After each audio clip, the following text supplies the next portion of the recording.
I would like to welcome everyone to the 9th annual CXC.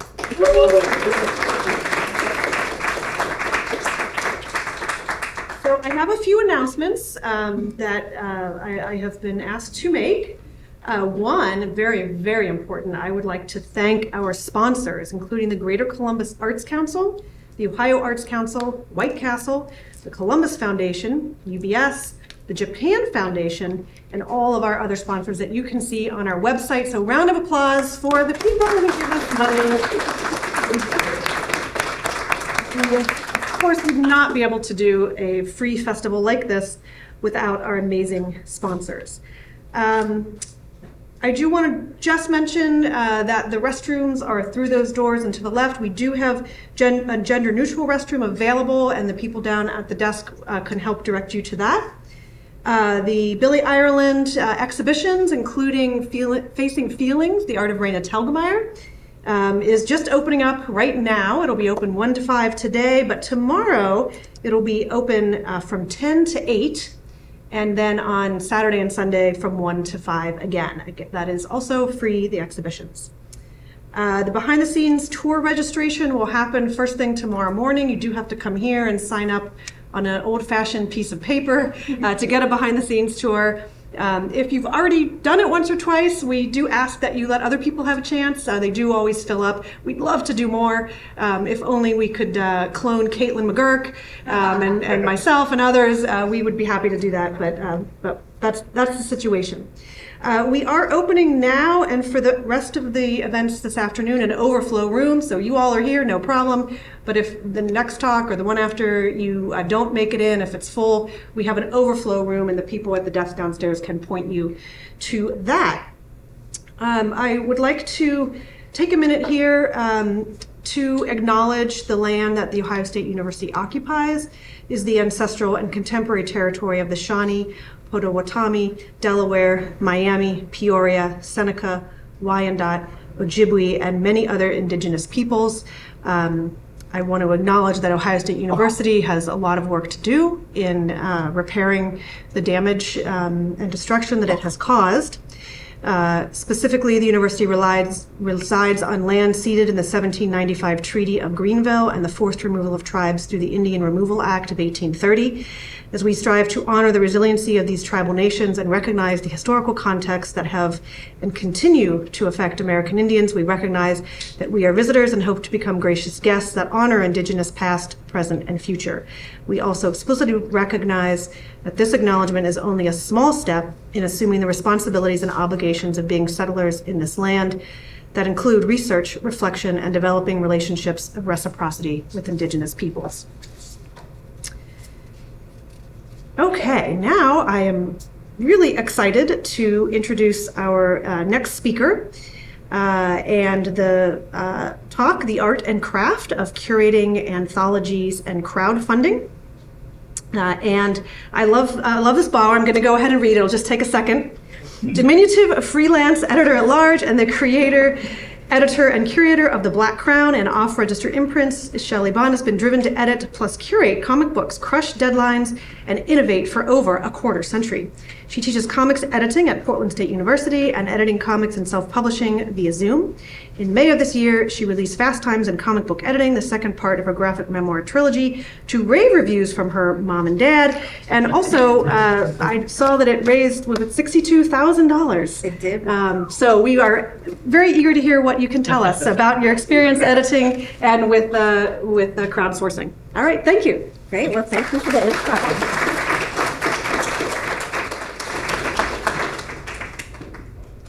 Hi, everyone, and thank you all so much for coming to my presentation.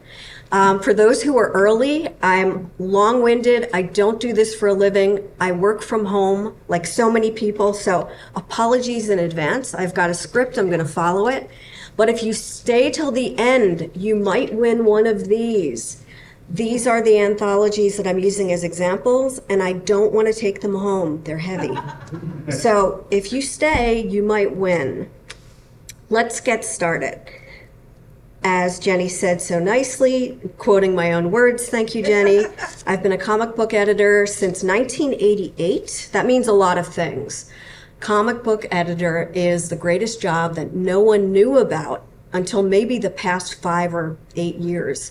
I liked it that way back in the day because it was such a unique job. I got to make it my own. Today we're going to be talking about we're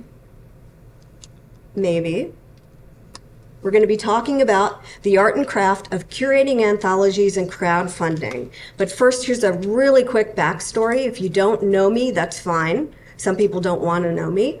I was a film student in college, graduated, was lucky enough to get a job at Comico, an indie comic book company, worked there for 2 years, got hired at DC Comics right when the Vertigo line started. Spent 22 and a half years loving my job as a comic book editor at Vertigo, working on titles like Fables, The Sandman Overture. The past few years, I've done more independent work. My husband and I curated a line called Black Crown for IDW that merged my 2 favorite things, music and comics. And for the past 2 years, my husband and I actually co-publish through Off Register Press. We just do our personal work because we're both old, and we've decided enough with working on other people's projects. Now we're making our own. Occasionally, I will freelance edit. One of the books that I'm currently freelance editing is Bitter Root by Chuck Brown, David Walker, and Sanford Green. You might have heard of it. It picked up a few Eisners. Absolutely love the book. I suggest you check it out. My latest 2 books I've crowdfunded, which is why they've asked me to come here and speak today. The first one is part 1 of my trilogy on making comics. It's called Filth and Grammar, the comic book editor's secret handbook. And it's 80% my secrets of the trade, craft, how to edit comics, and 20% my life as an editorial ingenue. Fast Times, which just came out in May, is the second part of the editing trilogy. It's the opposite ratio. It's 80% my wild life, living in New York City in the 90s, working 24/7 making comics at DC Comics, having a blast, bossing people around. And then it's 20% tips and tricks of the trade editing comics because I can't help myself. I'm not really a writer, but I've become a writer. And I've also become a letterer and a production person and a designer and a crowdfunder. So when you want to self-publish, you wear a lot of hats. You get good at some of them, never all of them, but you learn to adapt and pivot. So first up, I'm going to talk about curation.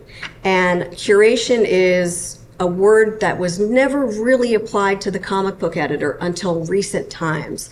And I'd like to take a little bit of the credit for that because I started pitching anthologies at DC Comics long ago in the early 90s. My first book was called Winter's Edge.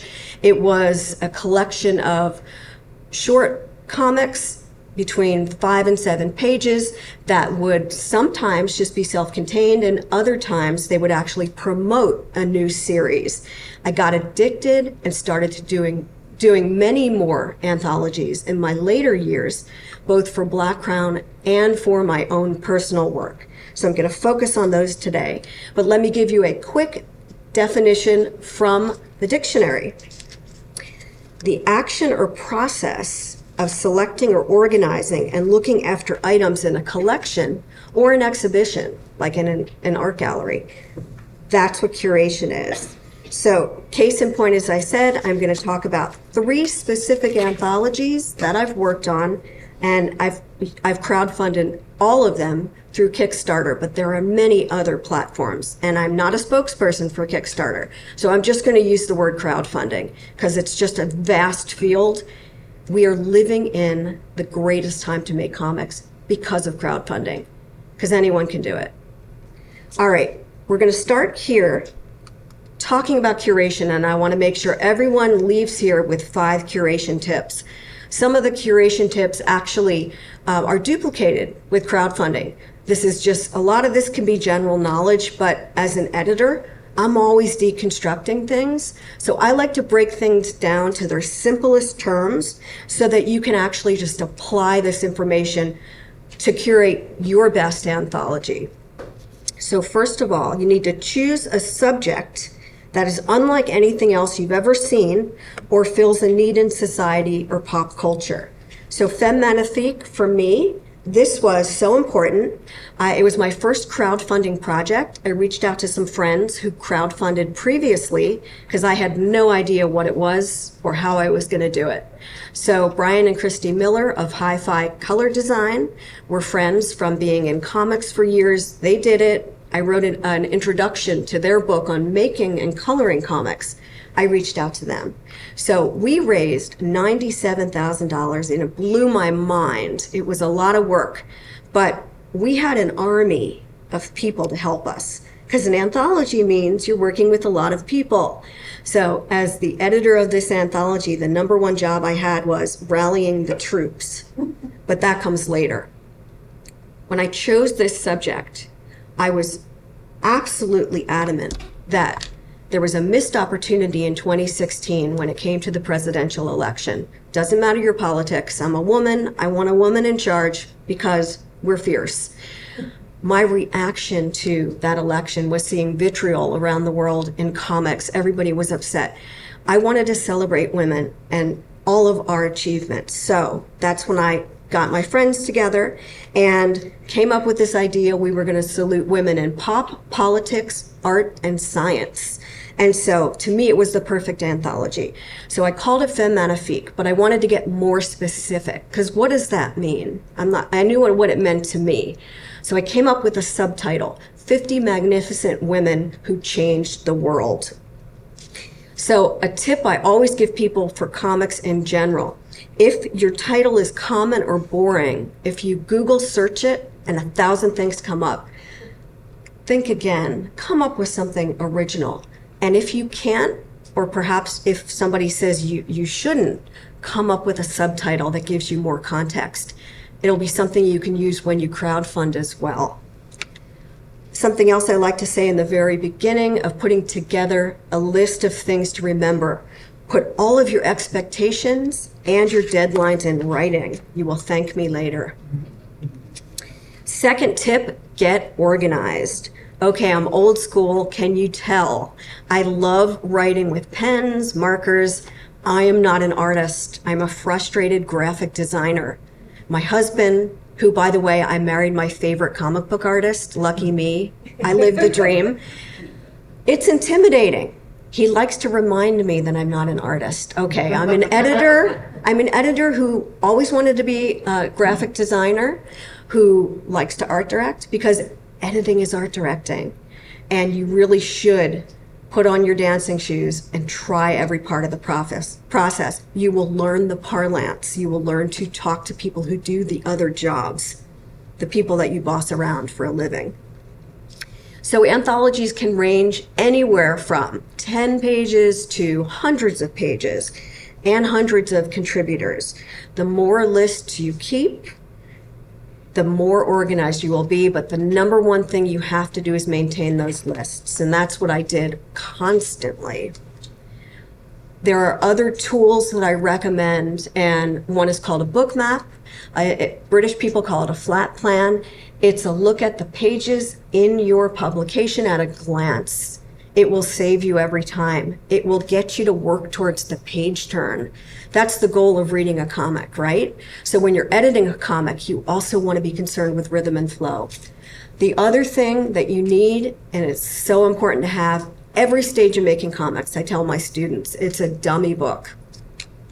Every comic that we make is hopefully going to be on paper. Digital's fine too, but I'm a paper purist. And in fact, my hashtag, I'm going to have t-shirts, is 4-color paper pusher. That's me. I am all about the reading order. So in a periodical like this is an anthology, I want people to kind of get through it from beginning to end. So I can see where I am on the book map. And when I create the dummy book, that's every stage from the very beginning.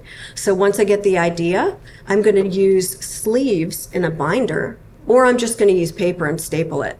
But I like a binder with sleeves because you can actually recycle and you can update all the way through. So you get your roughs in, you get your pencils, your inks, color. You've got a working copy of what's going to be this. Number one mistake I see in publishing today. People go to press without proofreading on paper. I walked into a store 2 years ago. big debut of a new book. I'm not going to say which one it was, but I was asked to write a pull quote for it. And I said, remarkable debut from young cartoonist, and I couldn't wait to actually see the book.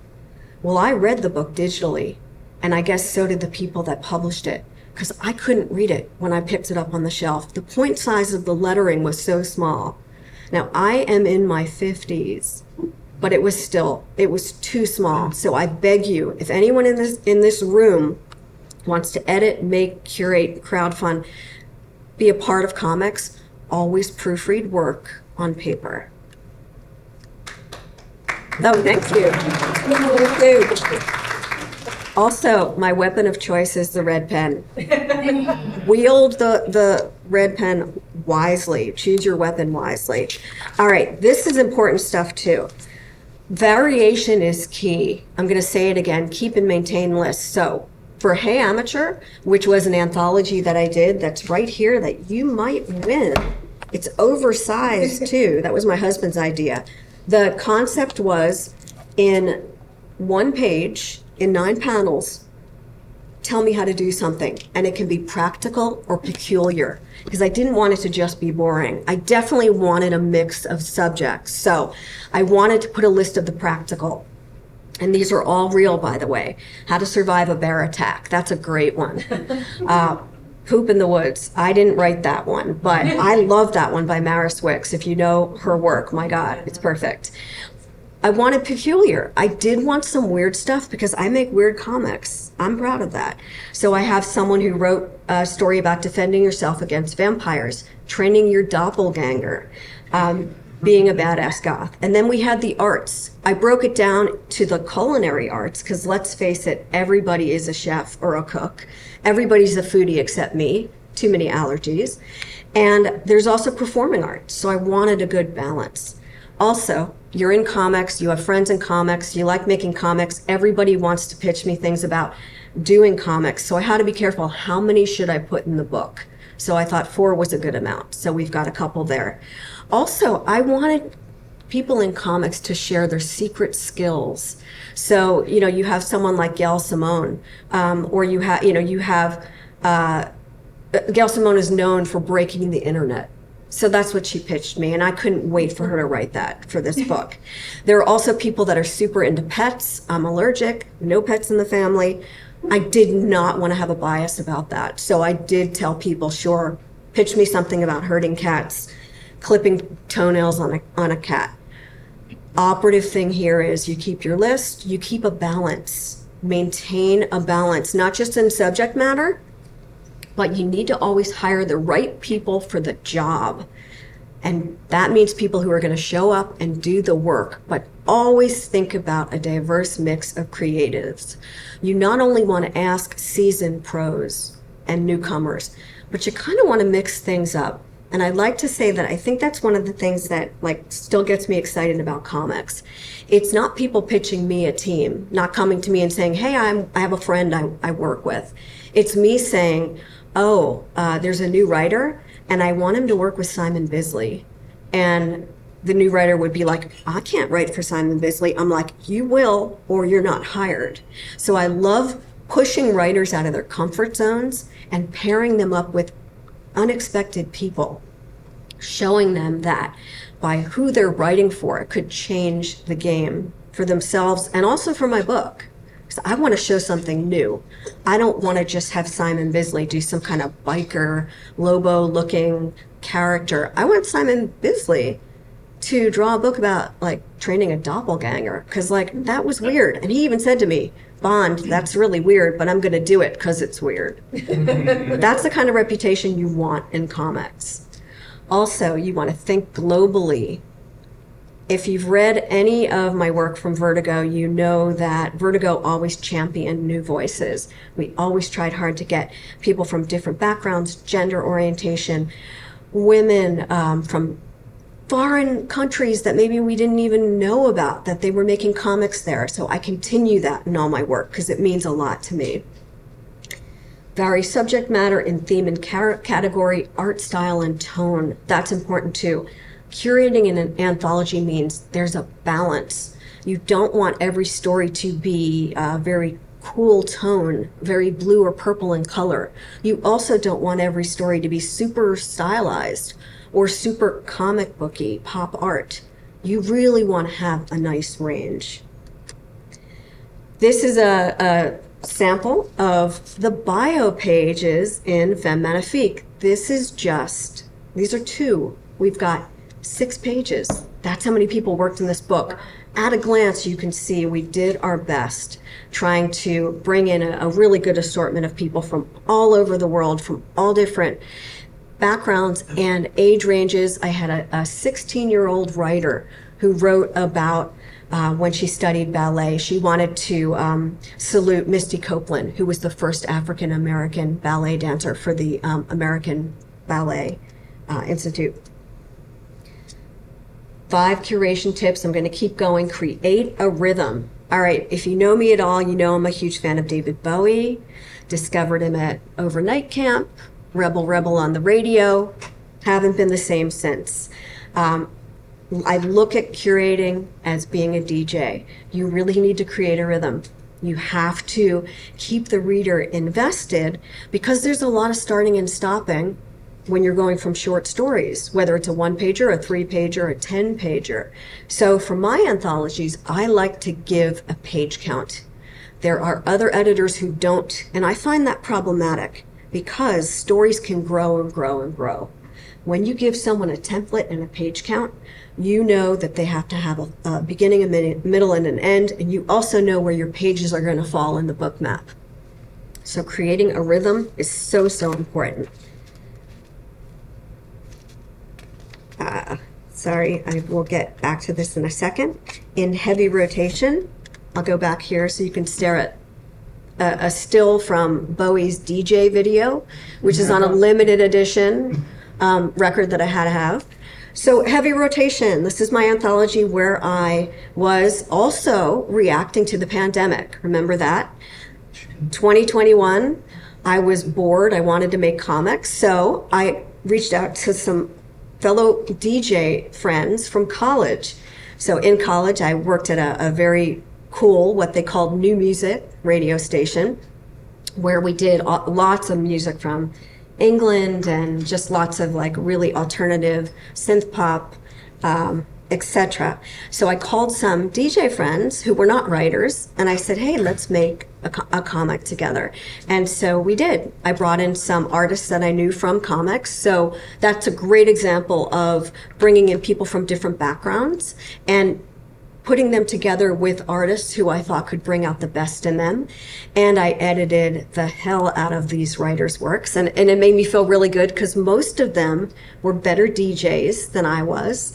I was definitely the DJ that was on the overnight shift. I loved that time frame, but it was fun because I got to kind of bring a different point of view and make a comic book about one of my favorite things, which is curating music. When you are curating an anthology, you have to think about open and closing the book strong. So what does that mean? Well, you don't want to lose the reader. You got to go in guns a-blazing. You have to end so that the entire concept, the theme of the book lingers. So how do you do that when you have 50 stories like I had in Femme Magnifique? Well, that's in my case, it was easy. I let the power of the stories dictate the running order. And when the Harriet Tubman story came in by Chuck Brown and Sanford Green, it was no contest. I knew I had to either begin or end with that story. It was so powerful. So I chose to open with Kate Bush, which was written by Gail Simone and drawn by Marguerite Savange. And because I opened with a pop emphasis, I thought ending with a historical figure was a really nice way to balance the book. So what happens in the middle? Something I like to tell my writers and my editing students, there's nothing worse than the midpoint sag. Now that happens in film when the films are too long. That happens in comics when it's one linear narrative or it's one person that we're following through a field and into the woods and underground, and it's just not an interesting story because we kind of are seeing repetition. We know what to expect. So that's where the midpoint sag comes in. I always say to people, look at where your book literally hits in the center. Do something unexpected. Whether you want to startle someone with something weird, turn the book sideways. I did that in Fast Times in Comic Book Editing. In heavy rotation, I did that with a double page spread, because in heavy rotation there were a lot of essays. There were some short comics, but I had a short comic in the middle, and I chose to make this a pull-out poster because I could. Because when you're curating, you're the boss, and it's the best. There was a question. Essentially that, did you know that that was going to be the midpoint story, and did you talk to the artist about presenting it in that double page spread way, or did the double page spread come in and you decided that was The answer is yes. I knew what I was doing, and I was bossing around a bunch of people who trusted me. Now that my DJ friends didn't, one of them read comics. There were over a dozen people who contributed. One read comics, one became a comics reader, and the others just thought it was cool. But they, that they were fine with me, sending back my red pen notes, thank God. So yes, the answer is I planned it that way, and I knew this was going to be a scene where we were outside a nightclub. So I made it work. And thanks for asking, though. Final point, I talked about rallying the troops. How many names do you think are there? I'll cut to the chase. There are 100 people who contributed to Hey Amateur. And I know that because I put their names on the back. So you have a marketing team at your fingertips. You have to use these people. So when I hired everybody on Hey Amateur, I said, I would love to work with you. You've got to give back. You've got to promise me when it comes to crowdfunding this book, you're going to help me. You're going to help me on social media. You're going to tell your friends. And when we get to this next part, I'm going to show you another trick that I did in preparation. Because I made sure it was so easy for people like Aditya Bidikar, my letterer, who at the time wasn't doing art. I made it really easy for him to have his own graphic, because I made it for him. And I made it for everybody on the team. So all they would have to do is upload, and more on that later. Real quickly, I want to make it fun for people. When I curated Femme Magnifique, we worked with people in over 11 different countries. We decided to have a soundtrack because music is the best. Everything needs a soundtrack. So we sent around what we called flight music, and everybody that we could get to put their suggested soundtrack on it. I also sent around a signing card because I wanted to make limited edition copies of a book template available to everybody who wanted to get this book. So I made it part of my crowdfunding option, and I knew later I wanted to raise money for charities and I wanted to give back to comics. So I made sure I saved some to include as donations to help with causes like the pandemic, like assisting comic book stores that maybe are struggling. So that right there was curation. We are going to dovetail immediately into crowdfunding so we can definitely get to your questions and giveaways. So without further ado, don't worry, I'm going to read these graphics first of all. Create with intent. That's just my advice. If you said 3 words, Shelly, you can never say any other words to me. Give me your advice. Create with intent. Always pick something that you're passionate about. So here I say choose a subject that really matters. In the case of Hey Amateur, and the panels you see here are part of my afterword, which, by the way, you don't need to take a picture of that. You wouldn't want to. You don't need to write word for word. You're all going to be leaving with my afterword, because I knew I would go over and ramble. So if I don't get to finish this, you will leave with this. And by the way, you see a lot of copy on here. I asked my editing students to edit this in class because I know it was overwritten, but I couldn't help myself. Back to this. So yes, pick a subject you're passionate about. I told you what moved me about the anthologies I've curated. Anthologies fail when there's no point of view or when there's something that's too general. Just remember that. Same with crowdfunding. What you're doing with crowdfunding is you're uniting a group of people to help you build a book, or in some cases, a demo tape or other things, not just books. But in this case, you really want people to get excited about helping you make the project. And the rewards, don't forget, you're making a promise. You are going to get them a comic book or a graphic novel if it kills you. And it might, because it costs a lot of money. And you really need to know that going in. You need to do your homework. And that's prep. What platform is right for you? Excuse me. There are lots of them out there now. Now, I've done a lot of research into Kickstarter and Crowdfunder. Now, I've only used Kickstarter. It worked for me. What I recommend is read the fine print. Every platform on here, whether it's Zoop or Crowdfunder or BackerKit or Kickstarter, they have websites. At the bottom of the website, there's creator information. And the best tip I can give you is get in touch with the comics lead for any of these companies. They are paid big bucks. I do know that for a fact. Please make them earn it. Every crowdfunding campaign I've done, I've had a half-hour meeting with the creative lead. Whether it was my first one or my last one, I learned something new. Because these sites are still new and they're changing. So there are things that I've done wrong that I fixed, and there are questions that my audience or my backers have asked me over the years that I can then bring back to the Kickstarter lead. They are paid to do this. They need you, because all of these places get 10%, sometimes more, sometimes less.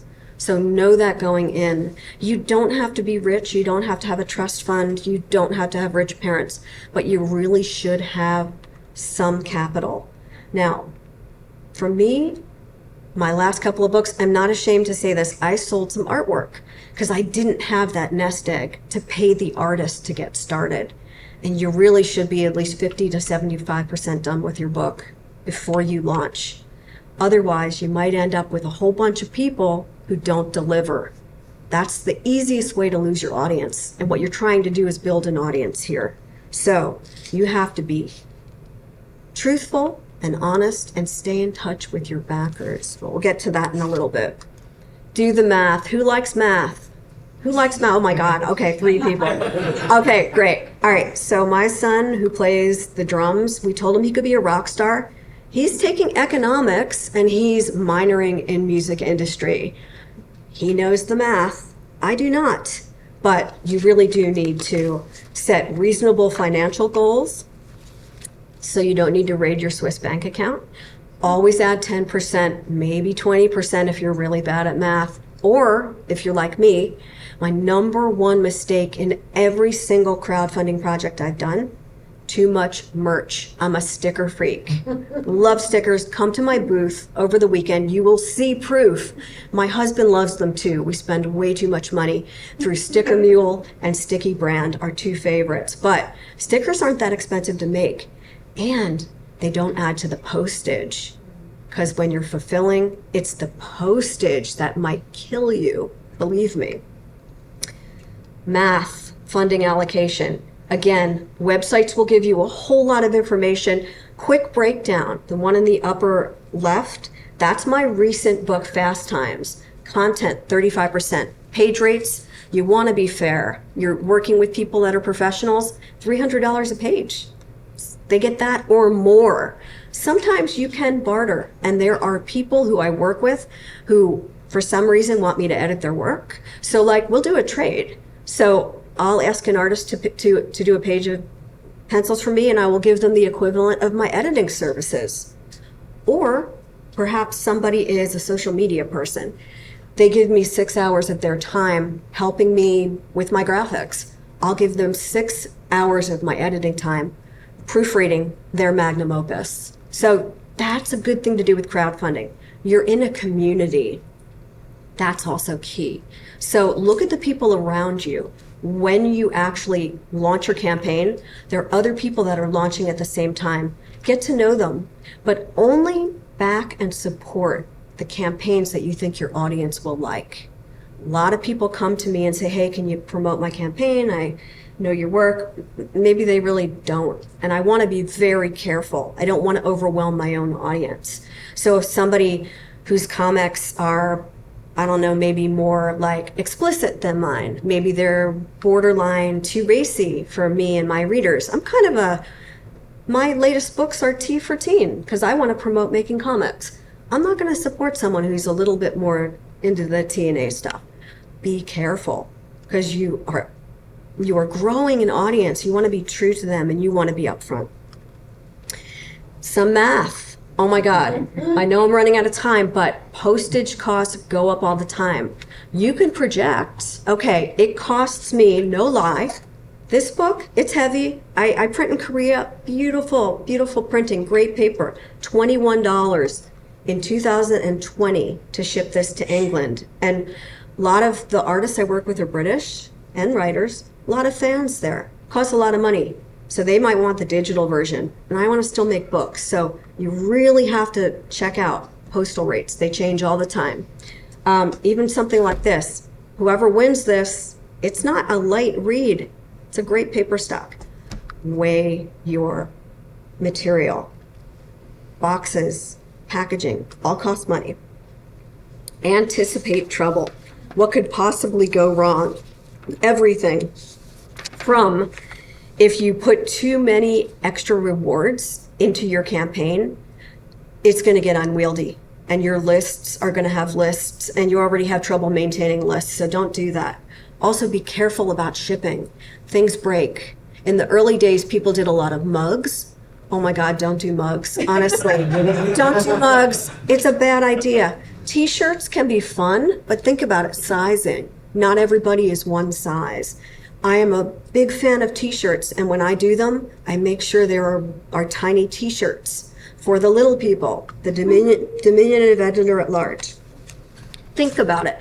Don't go in guns a-blazing on your first or second crowdfunder. Keep it simple. And if you do extras or stretch goals, make them very lightweight paper extras, bookmarks, limited edition 5x7 print of the cover. I did that for Filth and Grammar, and my husband signed a few of them if I agreed to do the dishes for 2 months. He was okay with that.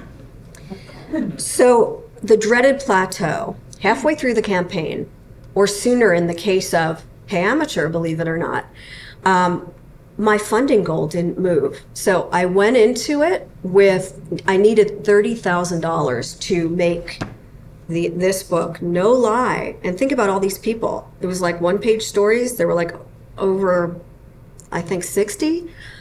Cost me a lot of money to make that book. So I needed to get at least $30,000. I think I put 25, thinking I'm going to have to put in my own money because 25 is a lot of money to ask for.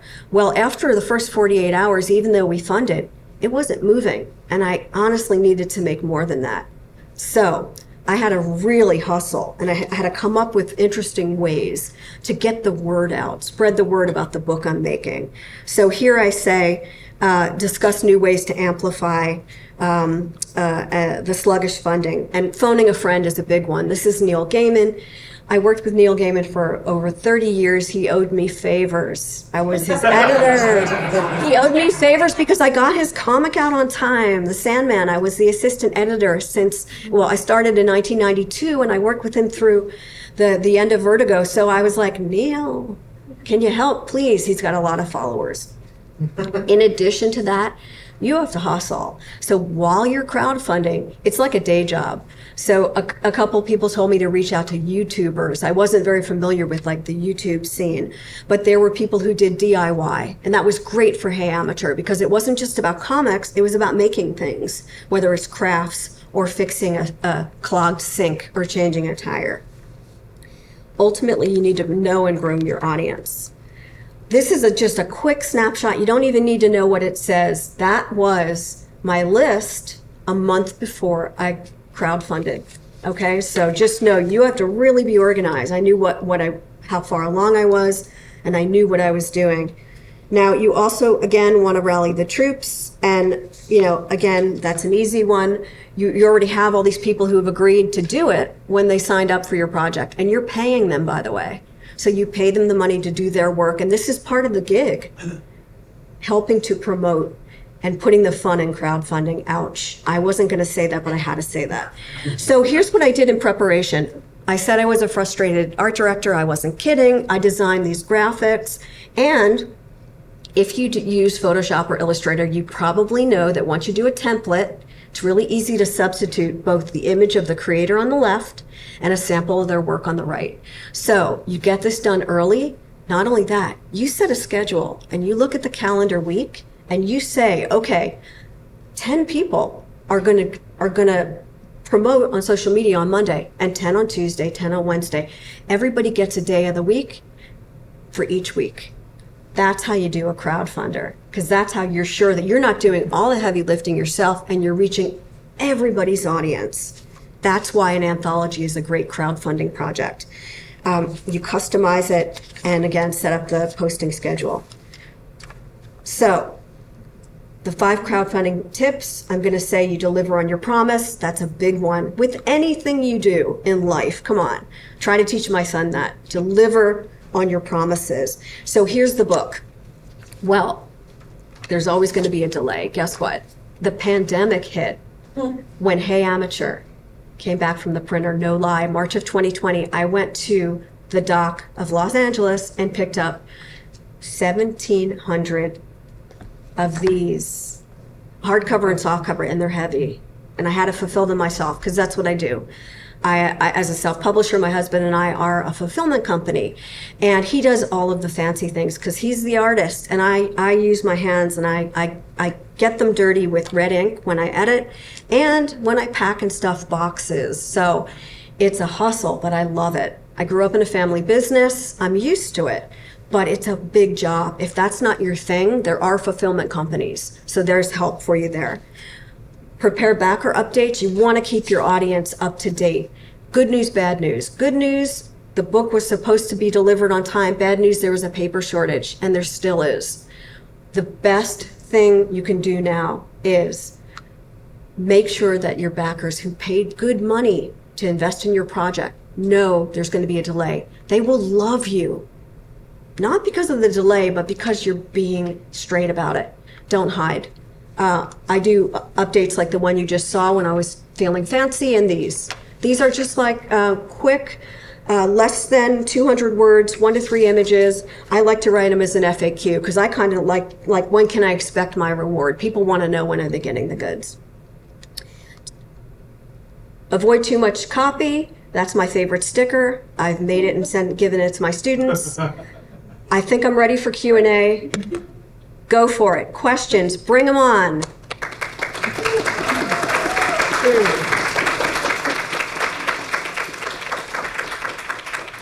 The person in the awesome red shirt. I don't know how connected you might be to the crowdfunding entities. But for example, I had a really bad experience with Zoop. Did you say you had an experience with Zoop? Yeah, very bad. Oh, I'm sorry. Okay. It was just, I'm not a creator, but I crowdfund. And, this is for Brian Talbot's biography. Okay. I'm familiar with Brian. Amazing cartoonist. But, they were supposed to deliver these, and they claimed that they had an arrangement with the shipper. The shipper didn't come through, and they're just not sending them out. So what responsibility is the crowdfunding entity versus their own relationships, internally? It still seems to me like they should be responsible for getting these things delivered, regardless of some internal conflict. Yeah, it's a great question, and it comes up a lot. And the question, in summary, if I may, who's responsible when a campaign that you might be running as the creator or the person in charge, when it's not your fault, when the team you're working with sort of drops the ball? And it's hard to answer that question. I've never worked with Zoop, but I know, honestly, Kickstarter is very much just your platform, and they take no responsibility, and you sign, you click on a button that says, I understand your rules and regulations.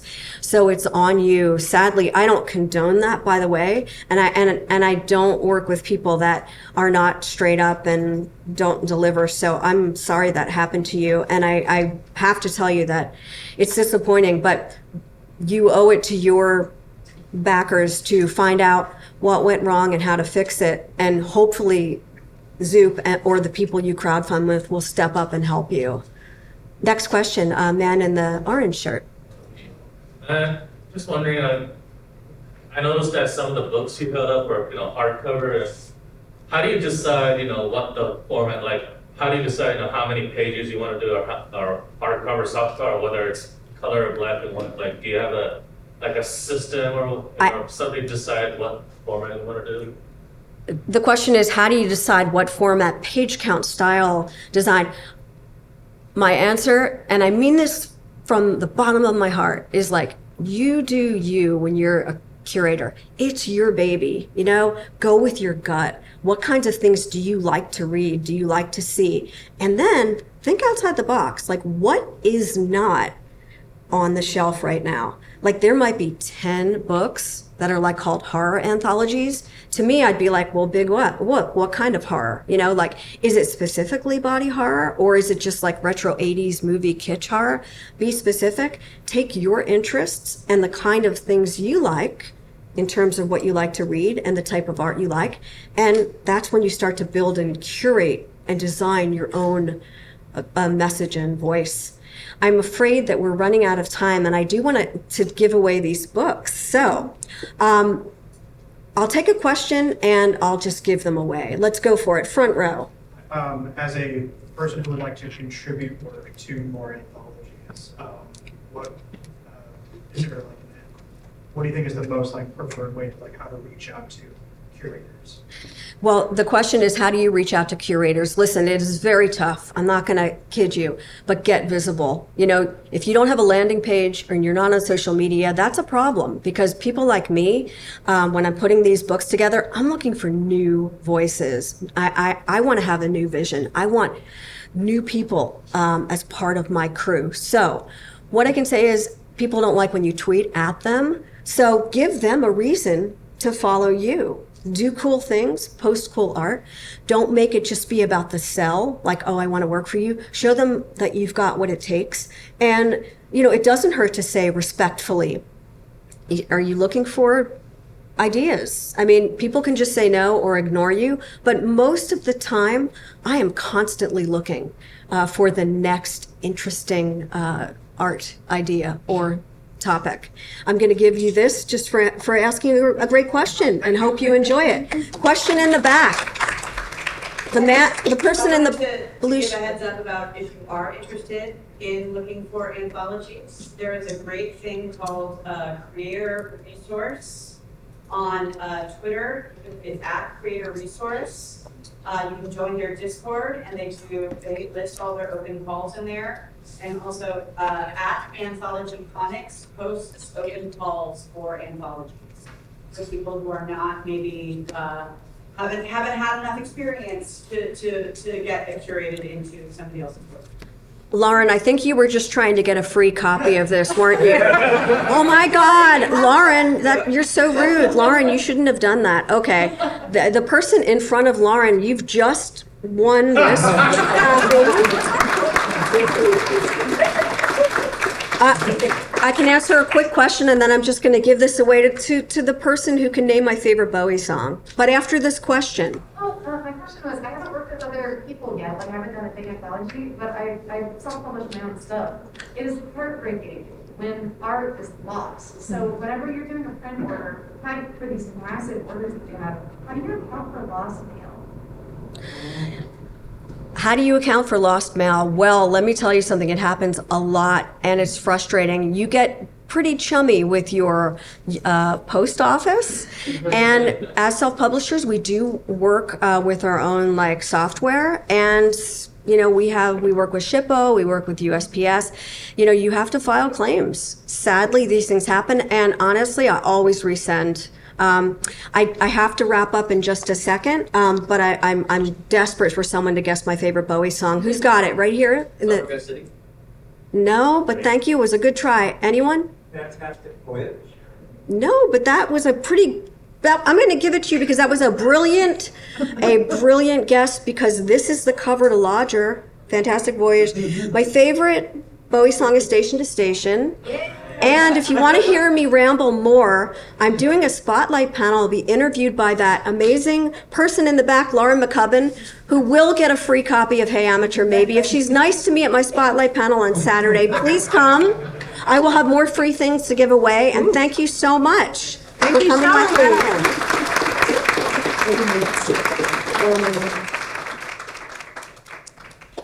And we'll see you all back here at 3.